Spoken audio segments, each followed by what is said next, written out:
Welcome into another edition of the Old North State Sports Show, folks. We are back with something new, and it is a weekly recap. So I'm going to go through all the Panthers news that happened this week that may be relevant for you, recap it in as short as time as possible. Again, you can go out and watch the other videos with more details, more insight, but trying to keep a short, concise update for you guys. So here we go, jumping right in.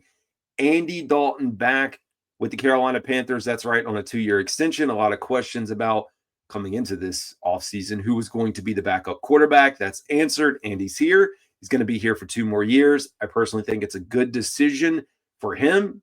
Gets to retire a Panther, and for the Panthers organization and Bryce Young, just not have to worry about a backup quarterback. You don't have to bring in someone that's going to compete or draw questions about whether Bryce Young is going to be the starter. I know you still had that with Andy Dalton here when healthy before the wreck, but in general, considering where this team is going, makes total sense. We have an updated salary cap. In case you missed it, the salary cap number increased again significantly, I think around 11 or 12%. So the norm had been 3 to 4% minus COVID in 2020 when revenues dropped. So trending up in a positive direction. Good news. We need more money for the Panthers.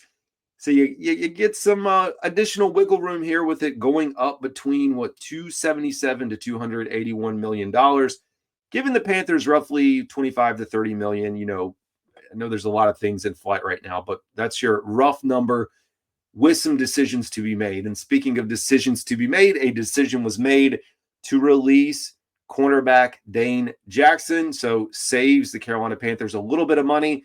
We knew, looking at him from where he was last year, that, hey, things just weren't going to pan out here in Carolina. Dan Morgan's guy from Buffalo just didn't happen. Sorry that it did not work out, but I think in general things are going to be okay. Panthers got a lot to figure out in the secondary, a lot of new coaches to help bring it along, as well as we have the 2025 coaching staff finalized for the Carolina Panthers. Let's take a look here. Ronaldo Hill is the new secondary coach. A.C. Carter takes over as outside linebackers coach. Keyshawn Coleman joins as an offensive assistant. Kevin Peterson steps in as a defensive assistant. Jim Caldwell is now a senior coaching advisor. Mike Berkovici, assistant quarterbacks coach and pass game specialist.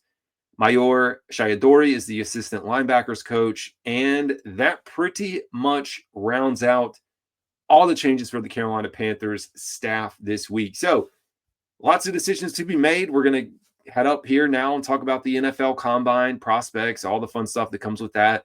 Free agency are right around the corner. I wouldn't expect for the Carolina Panthers to entice any type of franchise tag on anyone here on this roster.